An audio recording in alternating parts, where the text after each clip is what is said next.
merveilleux. Nous bénissons ton nom victorieux. Alléluia. Gloire, gloire, gloire à toi, roi des rois. Gloire, gloire, gloire à toi, Seigneur des seigneurs. Gloire, gloire, gloire à toi, admirable Père et conseiller. Nous voulons aller plus haut avec toi, Père. Nous voulons aller plus haut avec toi. Nous voulons aller plus haut, Dieu vivant. Nous voulons aller plus haut avec toi, Seigneur. Parce qu'il y a un grand prix, tu nous as rachetés. À un grand prix, Seigneur, tu nous as rachetés. Nous voulons aller plus loin. Nous voulons aller plus haut avec toi. Au nom de Jésus-Christ. Oh, Santa Mauriante, Shekere Conta. Béni sois-tu, roi des rois. Au nom de Jésus-Christ. Amen, amen, amen, amen. Chers frères et sœurs, ce matin, nous allons prendre nos Bibles encore. Nous allons les ouvrir dans le livre de Matthieu. Alléluia. C'est là notre message du jour. Amen. Notre message du jour se trouve dans le livre de Matthieu, l'évangéliste Matthieu.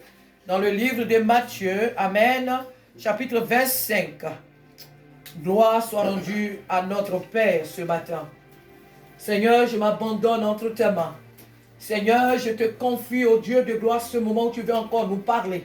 Saint-Esprit, viens et prends toute la place. Et dirige-nous maintenant. Nous t'écoutons, Père. Conduis-nous, parle-nous ce matin. Nous t'écoutons, Abba, Père. Au nom de Jésus-Christ. Amen. Alors, nous allons lire cette histoire que nous aimons tant. Amen. Nous lisons le livre de Matthieu, chapitre 25, à partir du verset 1 à 13. La Bible nous dit ceci. Alors le royaume des cieux sera semblable à 10 vierges qui, ayant pris leurs lampes, allèrent à la rencontre de l'époux. 5 d'entre elles étaient folles et 5 sages. Les folles, en prenant leurs lampes, ne prirent point d'huile avec elles, mais les sages prirent avec elles leurs lampes de l'huile dans des vases. Comme l'époux tardait, tout s'assoupirent et s'endormirent. Au milieu de la nuit, on cria, « Voici l'époux allé à sa rencontre. » Alors toutes ces vierges se réveillèrent et préparaient leurs lampes. Excusez-moi. Les folles dirent aux sages, « Donnez-nous de votre huile, car nos lampes s'éteignent. » Les sages répondirent, « Non, il n'y en aura pas assez pour nous et pour vous. Allez plutôt chez ceux qui en vendent et achetez-en pour vous. » Pendant qu'elles allaient en acheter, l'époux arriva. Celles qui étaient prêtes entrèrent avec lui dans la salle des noces et les portes furent fermées. Plus tard, les autres vierges vinrent et dirent, « Seigneur, Seigneur, ouvre-nous. » Mais il répondit, « Je vous le dis en vérité, je ne vous connais pas. Veillez donc puisque vous ne savez ni le jour ni l'heure. Veillez donc puisque vous ne savez ni le jour ni l'heure. » Amen. Le thème ce matin de notre message, chers frères et sœurs, c'est « L'époux arrive ». L'époux arrive. Ici, la Bible nous parle de 10 vierges. La Bible nous parle de 10 vierges. Leur époux était parti en voyage.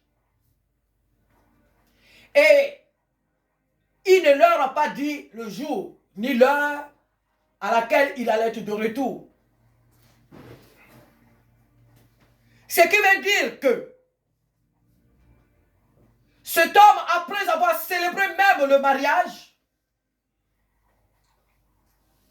alléluia, il n'a pas connu ces femmes.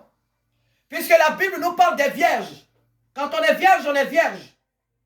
Cependant, elles ont un époux. Ce qui veut dire que cet époux, avant son voyage, il a eu à donner des consignes à ces 10 vierges. Il leur a donné des consignes. ont eu certainement des échanges, mais pas d'échanges physiques. Donc elles sont restées vierges. Et il est allé en voyage. Il leur a dit, je vais et je reviendrai.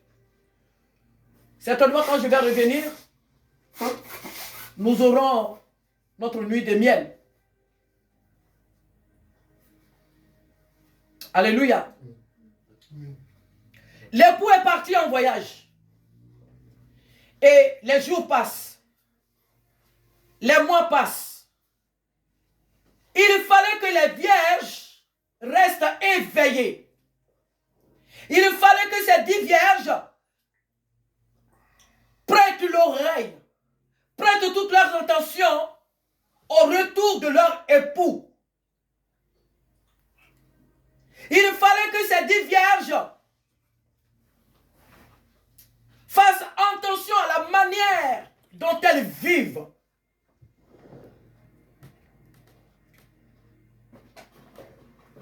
La parole de Dieu nous dit que il y a 5 vierges qui sont sages et il y en a 5 qui étaient folles. Il y avait 5 qui étaient folles et 5 qui étaient sages. Par quoi la Bible définit-elle? Elle détermine ces 10 vierges. Parce que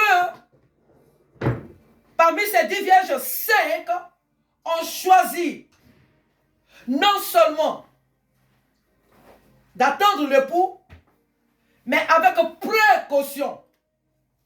Elles ont accepté d'attendre l'époux de la bonne manière. Parce que l'époux va arriver, bien sûr, mais il fallait préparer cette rencontre. Cette rencontre n'allait pas se préparer par des chants, ni des danses, mais d'une manière spéciale, qui est d'avoir avec elle des moyens pour pouvoir le voir.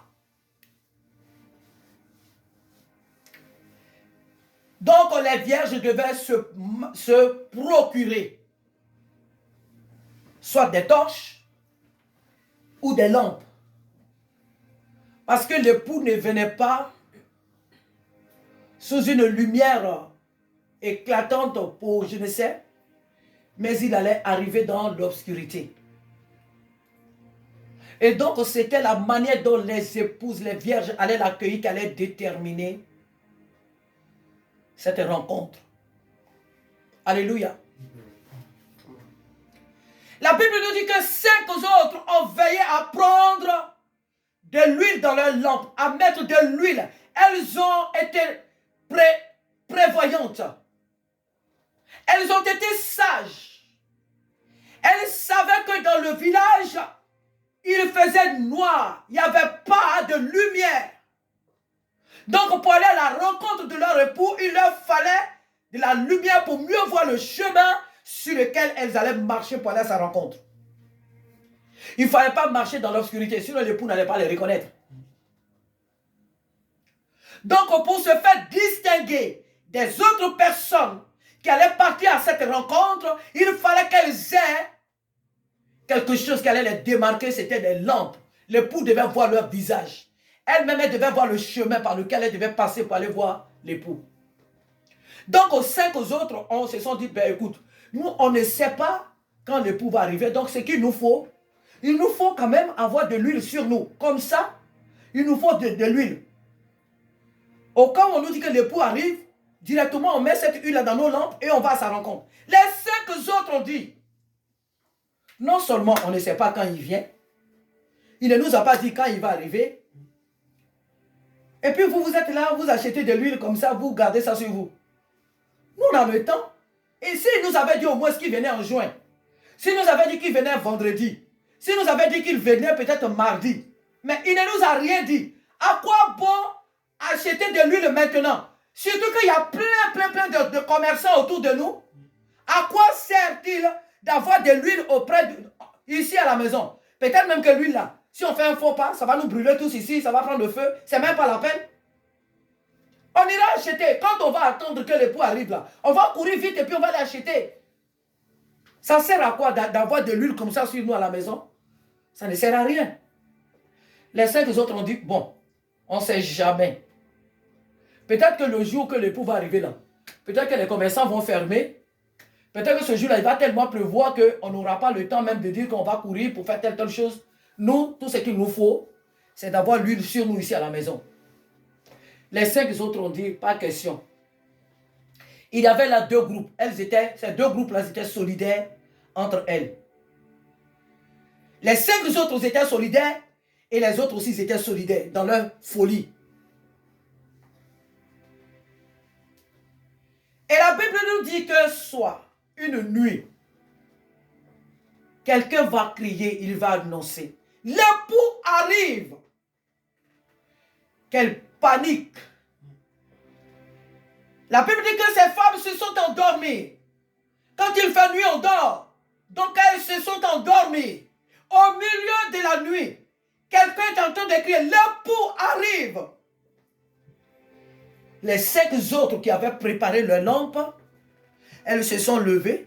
Elles ont commencé à mettre l'huile qu'elles avaient là. Elles l'ont mis dans leur lampe. Les 5 autres qui ne voulaient rien savoir viennent vers elles. S'il vous plaît, donnez-nous aussi un peu d'huile. Donnez-nous. Elles ont dit, mais non. On vous avait dit. On vous a même supplié d'aller acheter votre huile et la garder auprès de vous. Vous avez dit non. Que vous ne saviez pas quand l'époux allait arriver, tout ça, donc cela ne servait à rien. Qu'on a plein de commerçants autour de nous. Vous nous avez traité même de stupides, de folles et tout. Vous nous avez traité de tous les maux. Vous n'avez pas voulu faire comme nous.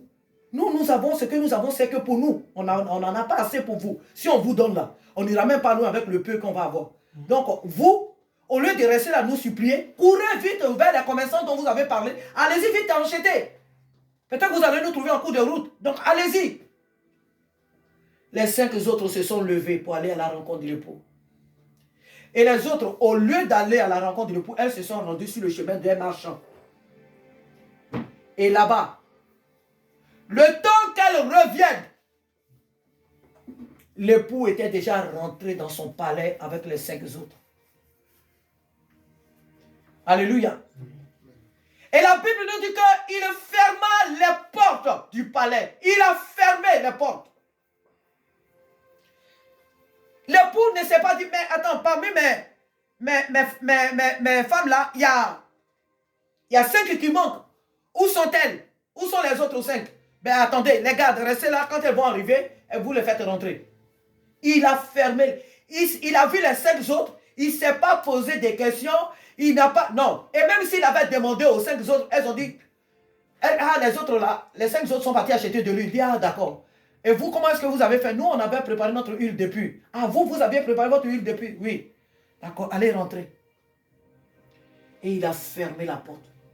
Si elle n'avait pas de l'huile sur elle, c'est parce que ma venue ne les intéressait pas.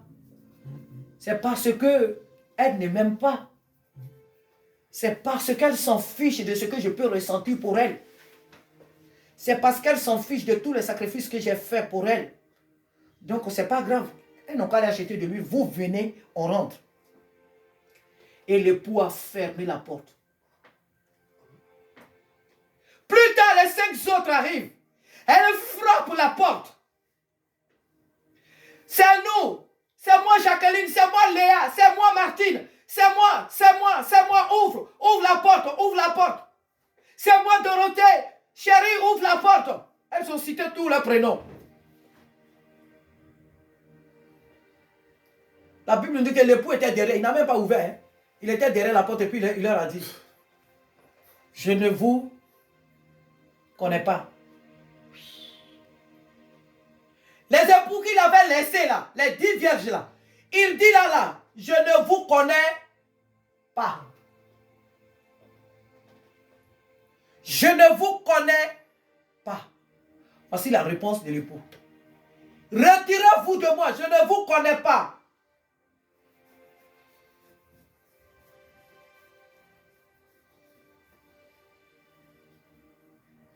Frères et sœurs, ici les 10 vierges, c'est l'image de l'église. Et nous savons tous ici que l'époux, c'est Jésus. Et nous savons aussi que l'obscurité représente le monde dans lequel nous vivons. Le monde est envahi de ténèbres. Jésus nous dit, veillez et priez, car vous ne savez l'heure, ni le jour, ni l'heure à laquelle je reviendrai. Donc, veillez. Dans ce monde-là, actuellement, il y a beaucoup de chrétiens qui disent que Jésus ne viendra pas maintenant. Non, avec tout ce qui se passe là, Jésus ne reviendra pas maintenant. Oh, mais ça fait depuis des siècles que la Bible parle du retour de Jésus. Jésus ne viendra pas maintenant. Et on s'endorme avec des raisonnements. Jésus ne viendra pas maintenant. Et chacun de nous mène sa vie comme il le veut.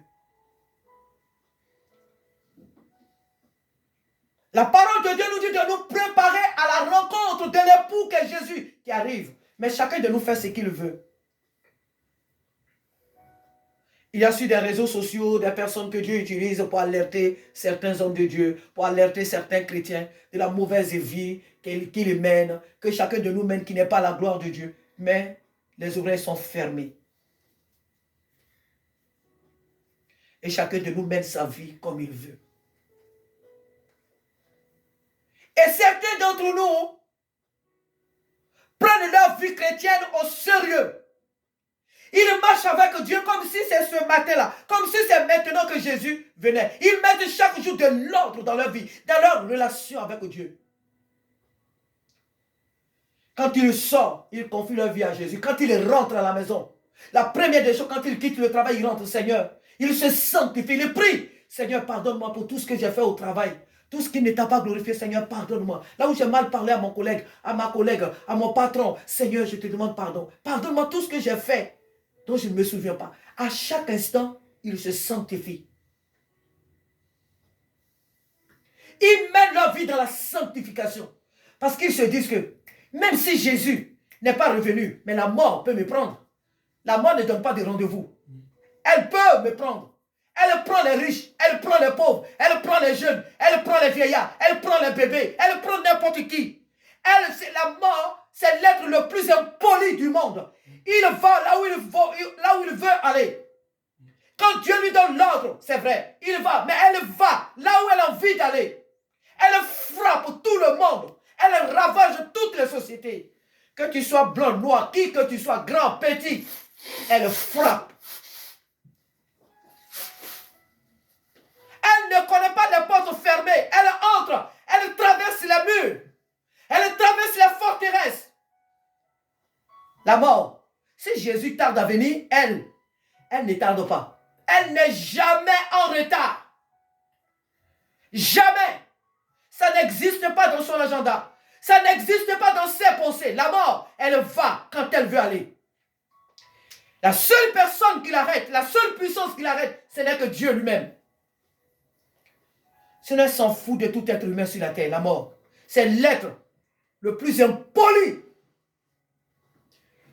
Il ne respecte personne, sinon qu'elle ne respecte personne.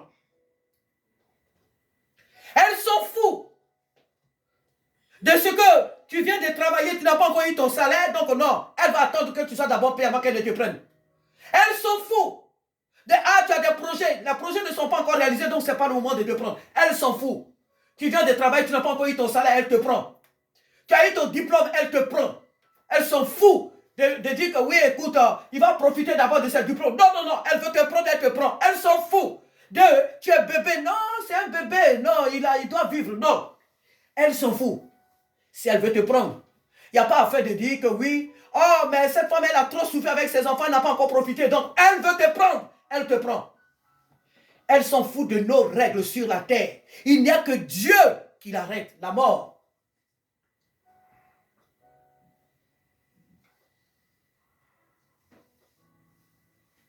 Les 5 autres n'ont pas considéré le retour de leur époux. Voilà pourquoi la Bible les appelle des folles. Malgré la parole de Dieu qui nous a prêchée sur cette terre, malgré la parole de Dieu, tout ce que Dieu fait pour que nous nous apprêtions à la rencontre de Jésus, il y a des chrétiens qui sont fous.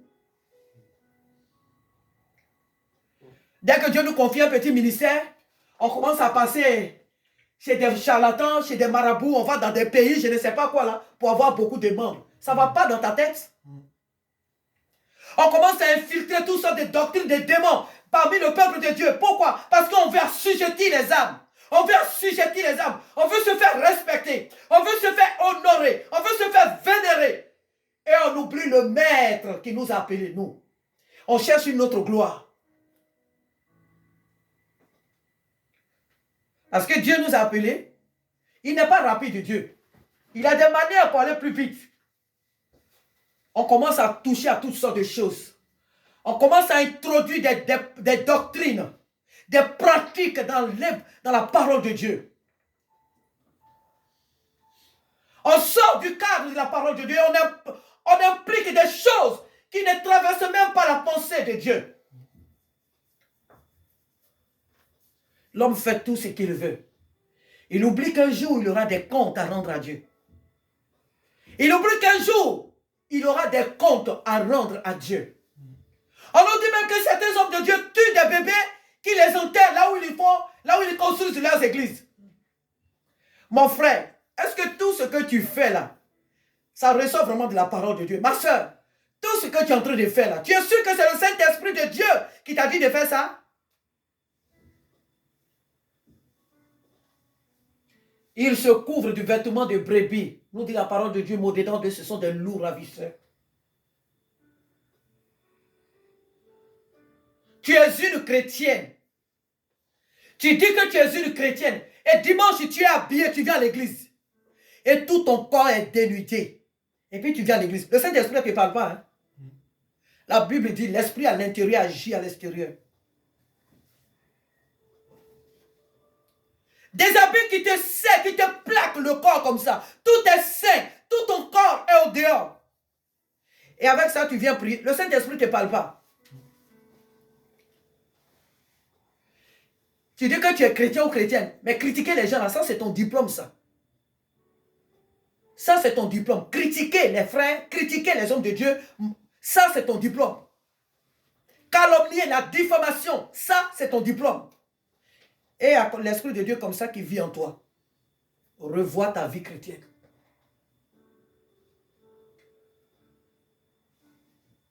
La folie, il y en a plusieurs parmi nous qui sont fous. Jésus peut venir d'un moment à l'autre. Jésus peut venir d'un moment à l'autre. Voilà pourquoi chacun de nous doit s'apprêter. L'époux Jésus-Christ, il arrive. Jésus arrive. Est-ce que toi et moi, nous sommes prêts à la rencontre de notre Jésus? Jésus revient bientôt. Il n'attendra pas qu'après t'être marié, tu ailles d'abord à ta nuit de miel. Non, non, non. Il arrive et il arrive. Il n'attendra pas que tu aies d'abord ton salaire du mois. Non, il arrive et il arrive. Jésus revient bientôt. Comment est-ce que nous menons notre vie chrétienne? Nous la vivons pour plaire aux gens ou bien nous la vivons pour plaire à Dieu lui-même? La Bible dit que sans la sanctification, nul ne verra Dieu. Est-ce que chaque jour nous nous sanctifions? Je ne dis pas qu'on ne pêche pas, tous. La Bible dit que tous nous péchons. Mais est-ce que la sanctification est ta préoccupation dans ta marche avec le Seigneur? La sanctification. Être conscient que Dieu aime ça, non, Dieu n'aime pas ça, donc je ne fais pas. Et si jamais j'ai fait, Seigneur, pardonne-moi, ramène-moi à toi. Marcher dans la sanctification avec Dieu. Est-ce que cela est notre préoccupation? Plaire à Dieu. L'époux arrive. Oh, vraiment, quelle désolation. D'être venu tous les jours à l'église. Et qu'un jour Jésus te dise, je ne te connais pas. Que tu as prophétisé ou prêché, évangélisé. Tout ça pour endormir ta conscience, pour régler toi ta conscience, pour embellir ta conscience, ou je ne sais quoi encore, Mais à l'intérieur, tu sais que tu ne fais pas ce que Dieu te dit de faire. Tu sais à l'intérieur de toi que tu n'es pas un enfant de Dieu. Tu ne mènes pas la vie d'un enfant de Dieu. Tu sais toi-même que tu ne crains pas Dieu. Au milieu des frères, tu joues le rôle de frère. Au milieu des sœurs, tu joues le rôle des sœurs. Mais dans ton intimité, mais loin des yeux des frères, tu mènes une vie désagréable. Oublions que le Dieu que nous servons, rien n'est caché à ses yeux. Qu'il voit toutes choses. Il sait toutes choses. Et tu fais ce que tu veux. Tu es dans des réunions secrètes. Tu es dans des pratiques de sorcellerie. Tu es dans des pratiques ténébreuses. Et avec ça, tu te dis que tu es enfant de Dieu. Et avec ça, tu dis que oui, moi aussi je suis chrétien. Jésus revient. Si tu n'abandonnes pas ces choses, mon ami, il te dira un jour, je ne t'ai jamais connu. C'est même pas que je ne te connais pas. Il dit, je ne t'ai jamais connu. Donc, ça veut dire que depuis le jour que tu étais dans sa maison, là, tout ce que tu faisais, là, il ne te voyait pas. Je ne t'ai jamais connu. C'est même pas que je ne te connais pas. Parce que je ne te connais pas. Ça peut être instantané ou quoi. Mais il dit, je ne t'ai jamais connu. Donc, ça veut dire, toute ta vie, là, lui, là, il ne t'a jamais considéré. Tout ce que tu as fait dans sa maison, là, il n'a jamais considéré ça. Je ne t'ai jamais connu. Retirez-vous de moi, vous qui commettez l'iniquité. Le désir de Dieu n'est pas que nous soyons loin de lui. Jésus veut nous dire demain, quand il va arriver, Jésus veut nous dire un jour, venez entrer dans la maison de votre Père. Vous, mes bien-aimés, venez prenez part à ce que le Père a préparé pour vous. Venez prenez part à tout ce que j'ai préparé pour vous. Entrez à la maison, mes bien-aimés. Voilà ce que Jésus veut nous dire. Et non pas retirez-vous de moi, vous qui commettez l'iniquité. Votre part, c'est dans le feu. Notre part ici n'est pas dans le feu, mais auprès de Dieu. Amen. Alléluia. Nous devons craindre le Seigneur. Il y a beaucoup à dire dans ce message des 10 vierges. Ne soyons pas parmi les folles. Préparons nos lampes. Nos lampes, c'est notre intimité, notre réelle consécration, notre crainte de Dieu, notre amour pour Dieu, notre dévouement pour l'œuvre de Dieu. Nos lampes, c'est notre vie avec Dieu. Quelle est la vie que tu mènes avec Dieu? Quel est ton zèle pour l'œuvre de Dieu? Qu'est-ce que ton cœur vit réellement avec Dieu? Nos lampes, c'est notre vie de sanctification. Nos lampes, c'est le Saint-Esprit. Il ne faut pas l'attrister. Il ne faut pas l'éteindre par notre désobéissance, notre incrédulité. Non. Il faut toujours rester dans cette intimité réelle avec Dieu. Il faut garder toujours cette intimité avec Dieu. Il faut garder toujours cette relation véritable avec Dieu. C'est ça nos lampes. Être conscient qu'on est enfant de Dieu. Qu'on est sauvé pour servir ce Dieu. En esprit et en vérité. Même si on tombe, on a le désir de nous relever et on se relève. On a le désir de marcher véritablement avec Dieu. Alors on s'élève et on avance. On ne marche pas dans la culpabilité. Même si hier j'ai fait quelque chose qui n'est pas bien, je me lève et je continue ma marche avec le Seigneur. Je dis, Seigneur, pardonne-moi, aide-moi à abandonner ce péché qui me domine. Viens à mon secours, parce que sans toi, Seigneur, je ne pourrais me libérer moi-même. J'ai besoin de toi. J'ai besoin de toi pour dominer ce mal. On ne se laisse pas emporter pour dire, oh, de toute façon, c'est plus fort que moi, ce n'est pas de ma faute. C'est de ta faute parce que tu bois la Sainte Seine. C'est de ta faute parce que tu as accepté Jésus comme ton Seigneur et ton Sauveur. Tu as été baptisé. Tu as traversé les eaux du baptême. C'est de ta faute parce que celui qui a accepté Jésus n'est plus dominé par le péché, mais le dominateur du péché. Tu domines désormais le péché. Alors si tu pêches expressément. Et la Bible dit qu'on ne se moque pas de Dieu. C'est qu'un homme aura sémé, il le moissonnera. Un enfant de Dieu ne peut jamais dire, Seigneur, ce n'est pas de ma faute. Seigneur, c'est de la faute à qui? Ce n'est pas de ta faute, c'est la faute à qui? À Satan? Mais Satan te dira que je n'étais pas obligé, tu as le choix. Ce n'est pas Satan qui nous commande, c'est nous qui commandons Satan. Satan plutôt. Ce n'est pas le péché qui nous commande, nous commandons le péché. Même s'il peut nous arriver de pécher, mais le péché, nous ne le pratiquons pas. Nous ne sommes plus les pratiquants du péché. Nous dominons désormais le péché. Le péché ne nous domine plus. Jésus, l'époux, revient, frères et sœurs. Et les temps sont mauvais. Dieu n'attendra pas que les journées soient vertes avant qu'il n'arrive. Les journées ne seront pas autrement. Elles seront certainement comme elles le sont maintenant. Et Jésus va arriver. L'église est sur le point d'être enlevé. Malheur aux absents. Malheur aux absents. Un jour, on peut venir ici à l'église, tout le monde va disparaître.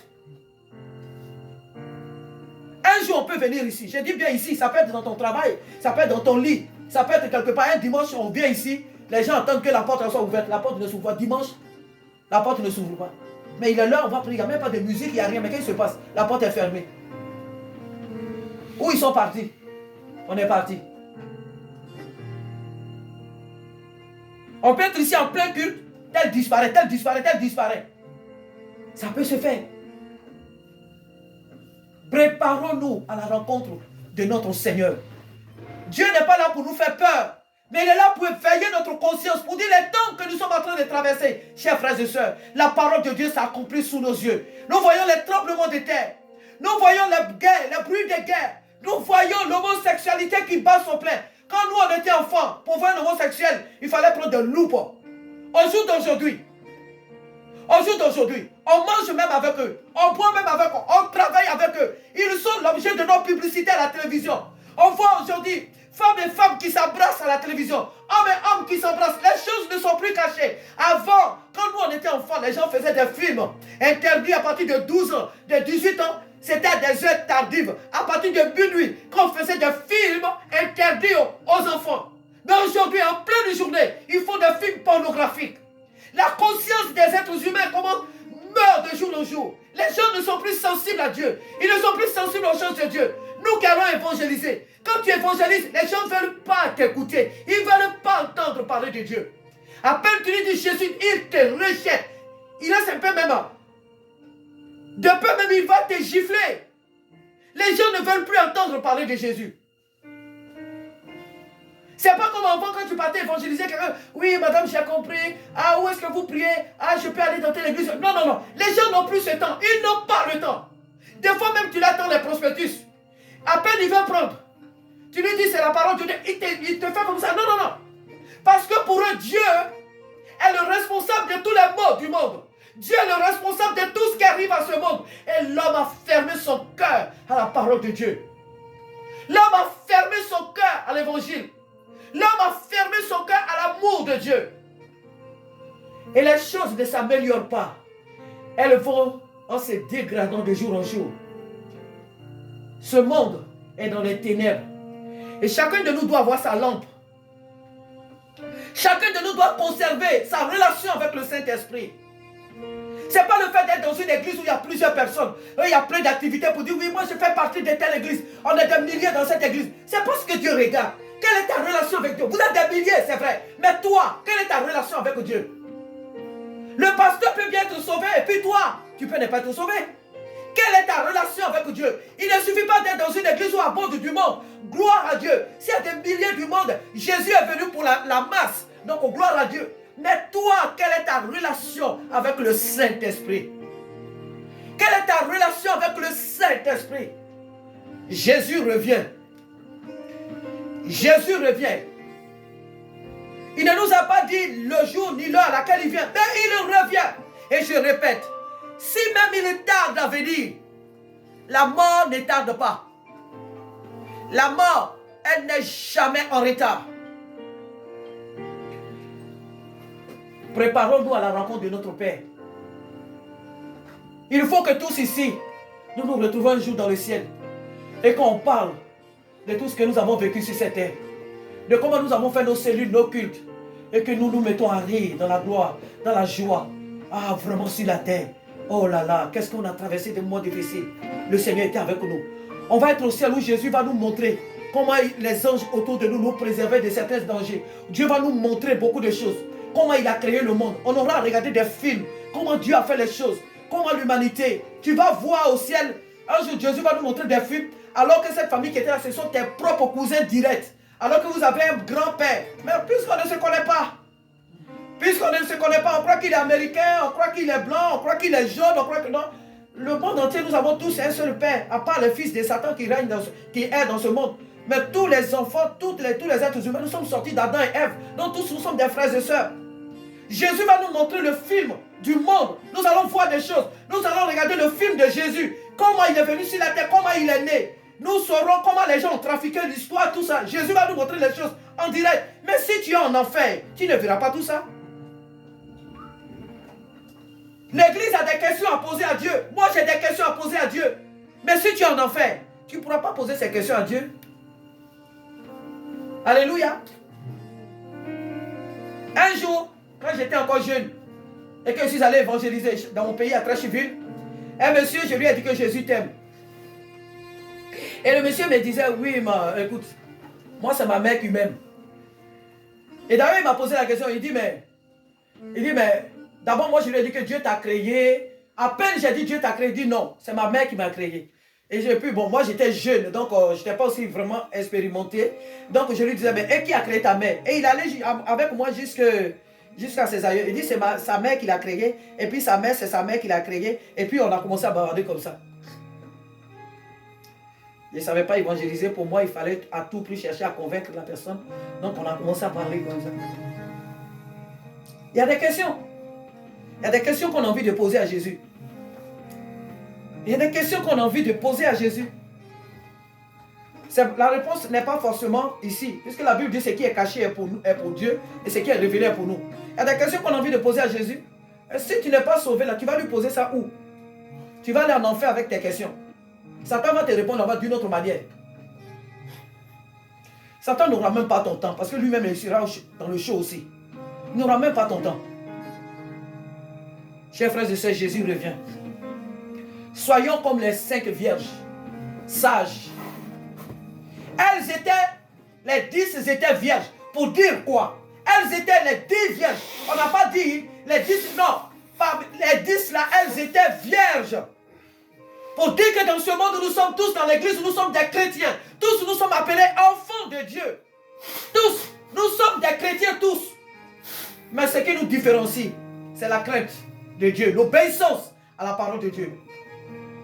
C'est l'obéissance à la parole de Dieu qui nous différencie. Tous nous sommes des chrétiens, tous nous sommes enfants de Dieu. Tous nous sommes des créatures de Dieu. Elles étaient toutes vierges. Mais il y a eu une différence, c'est qu'elles étaient folles, des inconsciencieuses, des imprudentes. Elles étaient folles.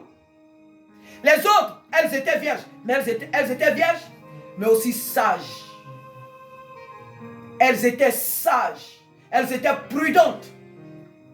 Elles ont conservé la crainte de leur époux, l'amour de leur époux.